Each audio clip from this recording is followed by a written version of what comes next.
Welcome to the Guard Exile. Are you tired of being slow while wanting a truckload of damage? Looking to attack your enemies at near light speed perhaps? Want a fast and fun build that can easily clear maps in under a minute? Well, look no further than the Speedy boy Berserking Frostblade's Marauder. The main goal of this build is to take advantage of the Marauder's Berserker Ascendancy for its powerful attack speed bonuses as well as the Touch of Anguish unique claws. The general bonuses that we gain allow us to stack critical strike chance, multiplier, attack speed, and flat damage that will scale into 100% cold damage. This build can be easily played from a low budget, just requiring the bare minimum uniques for the maps such as our Touch of Anguish claws and Fight for Survival threshold jewels. With these uniques and some other jewels, you will surely be able to speed your way through your atlas without any struggles while further gearing your character to its maximum capabilities. If you are watching this build guide after patch 3.15 Expedition League and the title's patch number has been advanced, be sure to check the description down below for the path of building link that has the build set up with notes and pinned comment for any changes or updates on the build. Please note that the viability of the build is subject to change as some items, mechanics, or skill selections may change in between patches. With this being said, the build can differ from the video, so let's check it out.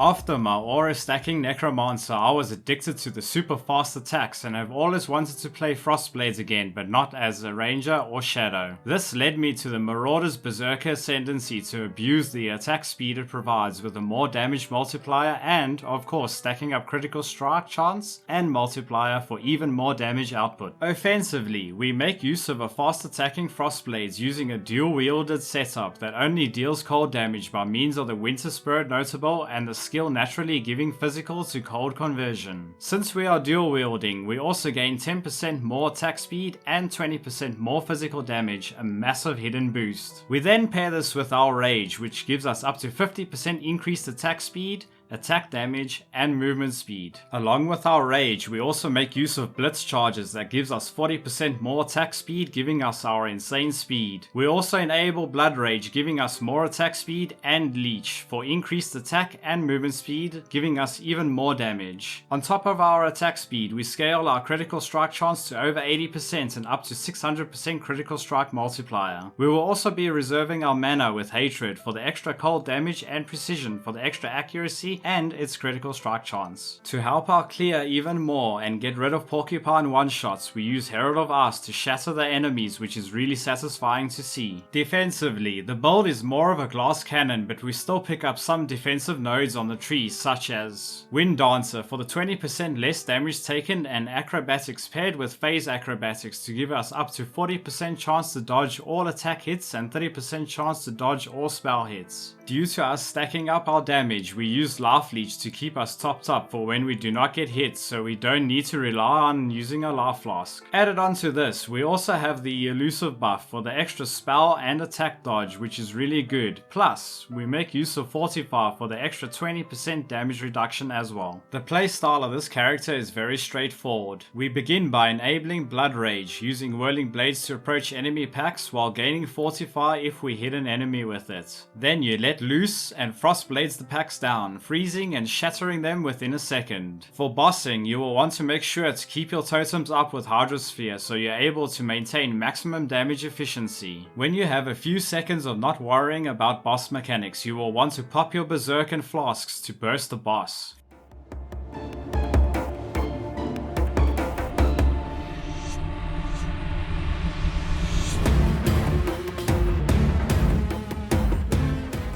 For our pros, it's an insanely fast mapper, a decent boss killer but requires you to know the mechanics of the fights, satisfying shatters, and it's killer fun. God-like attack speed leading to almost 20 million Shaper DPS. You are able to start the build with almost a zero chaos budget and it scales really well into late game. For our cons, we cannot run any elemental reflect. It's a glass cannon build, meaning we are likely to die often. The build can also get very expensive quickly.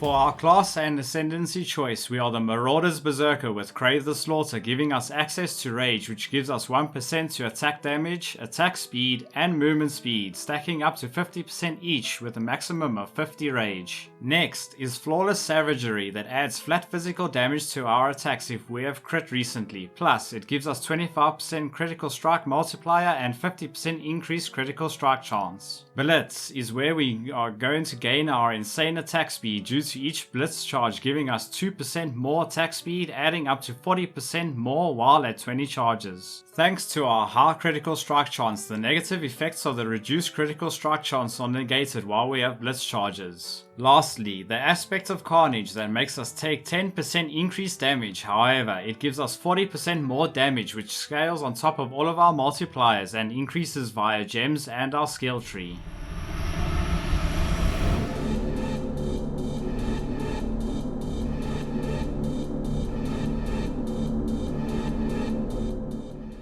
In the path of building is leveling trees for each act and the build setup, however we will grab the following keystones in the tree. Vul Pact to double our life leech rate. Wind Dancer, which gives 20% less damage taken if you were not hit recently and more evasion rating if you were hit. Immortal Ambition paired with Glorious Vanity for the life leech effects aren't removed at full life, allowing us to keep leeching even while not being hit, so when we are hit then we are able to overleech the damage to keep us topped up. Acrobatics and Phase Acrobatics for the extra 40% attack dodge and 30% spell dodge. For our Pantheon, you can use any Pantheon where you see fit, however I found the most optimal to be our Soul of Aracali. We reduce damage taken over time and increase recovery of our life leech when we recently stopped taking damage over time. Soul of Shakari for the more reduced damage taken over time, but for chaos damage and less duration of poisons on us. In terms of the bandits, I will recommend to kill all of the bandits for the 2 skill points. Enjoying the guard, Exile?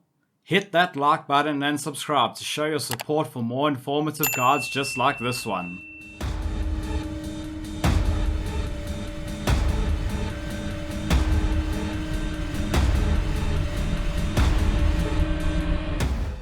In our chest, we socket in our main damage dealer being Frostblades, followed by Awakened Multi-Strike for the extra repeating attacks and more attack speed. We then pair this with Inspiration and Anomalous Nightblade, giving us reduced mana cost, increased critical strike chance, more elemental damage, 140% extra critical strike multiplier while elusive that also gives us extra attack and spell dodge. Awakened cold damage and awakened elemental damage with attacks for the extra last 2 links, as they give us an extra level to our Frostblades with a huge boost in flat cold damage and even more elemental damage. In your gloves, boots or helmet, you will want Whirling Blades as your means of movement and needs to be socketed to life tap so we can spam it without worrying about thirsting up our mana. Faster attacks is used to increase the speed of it, and Fortify for the extra 20% less damage taken from hits. In your helmet, boots or gloves, we have our auras, which are Precision, Hatred,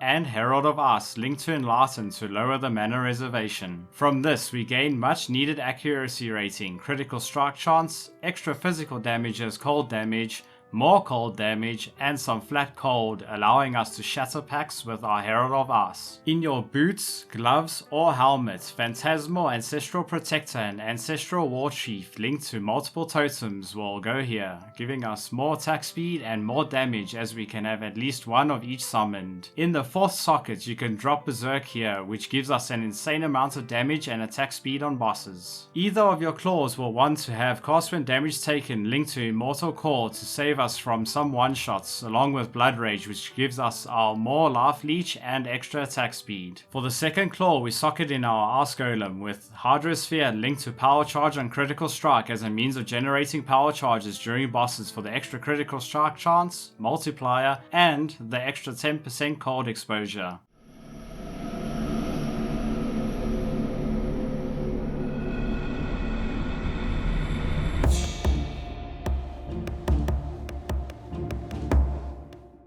This build relies on stacking up Shaper items as our chest is the Eternity Shroud. The reason why we choose this chest is because we are able to gain up to 50% of elemental damage as extra chaos damage along with its hits, ignoring enemy chaos resistance if all of your equipped items are shaper items. As we are life starved on this build, the extra life is really good along with the Glimpse of Eternity trigger, which slows enemies inside of it by up to 40%. For our weapons, Touch of Anguish claws are best in slot due to the high amount of critical strike chance and the extra chain we receive, giving us our insane screen clears. These claws should have Shaper influence on them, so we gain 10% of elemental to chaos damage thanks to our Eternity Shroud. In terms of our helmet, you should look for one with the Berserk has 30% increased buff effect and chance on it. You'll want any life, resistances, or accuracy rating that must have Shaper influence. For even more damage, we make use of the Redeemer influence modifier, and nearby enemies have negative 9% to cold resistance. So, for your gloves, you will want a Hunter and Shaper influence pair of spike gloves that has the elevated modifier strike skills target 2 additional nearby enemies with life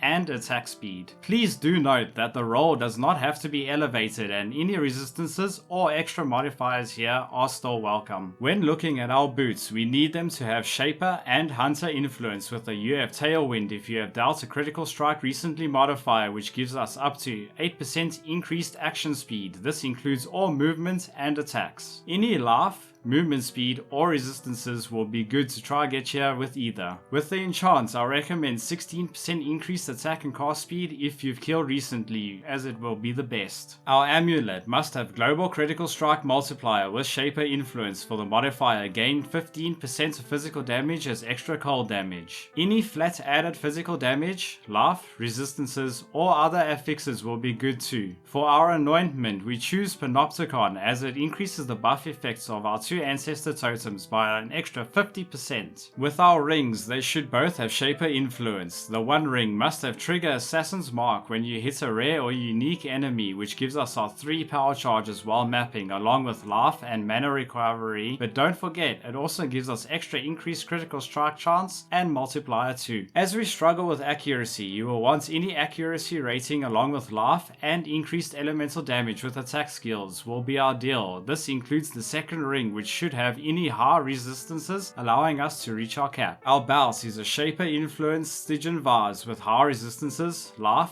and increased elemental damage with attack skills. The Abyssal Jewel must have life with global critical strike multiplier and increased attack speed if you've dealt a critical strike recently for even more damage scaling. In terms of our cluster jewels, we utilize 2 8 passive large cluster jewels with the Drive the Destruction, Feed the Fury, and Martial Prowess. From this, we gain some extra leech, 100% increased damage, 42% increased attack speed, and 30% global increased accuracy rating, which is a massive boost in damage. We don't allocate Drive the Destruction, however, if you want more leech, you can still drop points into them. For the medium cluster jewels, we utilize 2 4 passive medium cluster jewels with added small passives grant 15% increased critical strike chance along with pressure points and quick getaway. From this, we gain 10% chance to deal double damage and 10% increased movement speed from our critical strikes. Added onto this, we get even more critical strike chance and attack speed. Glorious Vanity socketed below Supreme Ego will give us access to Immortal Ambition, which gives us our overleech as long as it's in the name of Ahuana, which can be any number. 2 Fight for the Survival Threshold jewels gives us 30% to cold damage penetration and extra cold damage with some projectile speed. Either of these must be corrupted, for the implicit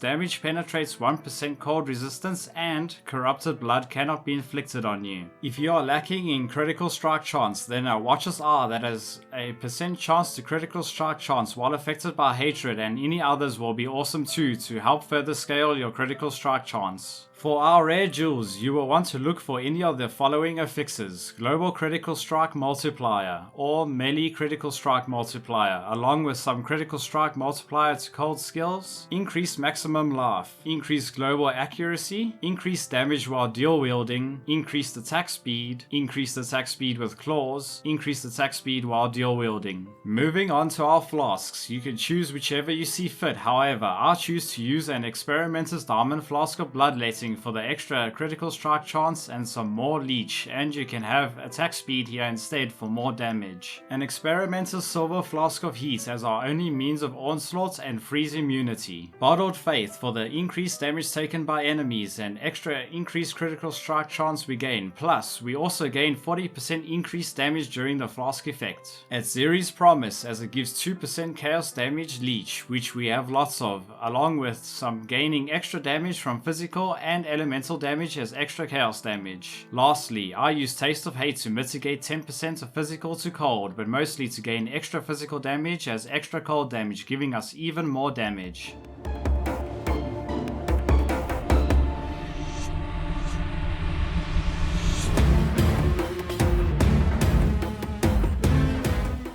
Leveling this build is very straightforward, but as always there are many leveling uniques that make the experience much faster, easier and much more fun, such as Redbeak, Princess Sabers, Iwa's Mirages, Tempestuous Steels, Dereso's Passion, a Kurui Ward, a Gold Rim, a Tabula Rasa for that easy 6-link, Belt of the Deceiver, and lastly a Thief's Torment. This is amazing to sustain our life and mana while we are leveling. To make leveling smoother, I suggest the following gem links while leveling. Between levels 1 to 4, you will want Frostblades linked to Ancestral Core, Onslaught, Maim, and Chance to Bleed. On the side, you will use Dash as your means of movement and Ancestral Protector for damage. At level 8 to 10, you will have access to Added Cold, which must be socketed in with Frostblades, along with your Whirling Blades or Leap Slam for your movement. Between levels 16 and 18, you have Blood Rage and Herald of Ice. Whirling Blades or Leap Slam linked to faster attacks and Culling Strike. Now you will want Frost Blades linked to Ancestral Core, Onslaught, Added Cold damage, and Elemental damage with attacks. At level 24 you gain access to your Hatred Aura. By level 28 we gain our Ancestral War Chief. Once you have reached the end of Act 3 and have done the library quest with Siosa, I recommend to follow the rest of the gems according to the gems section of this guide, so once you hit maps none of your required gems are under leveled. At level 68 you must switch to Touch of Anguish Claws and start working your way to get an Eternity Shroud and your Shaper gear. Feel free to make use of the passive tree and gear to help fill out missing attributes as you level and respec them later once you have the appropriate gear. Make sure to use defensive flasks such as Jade, Stibnite or Granite while leveling to smoothen out missing or any weak gear.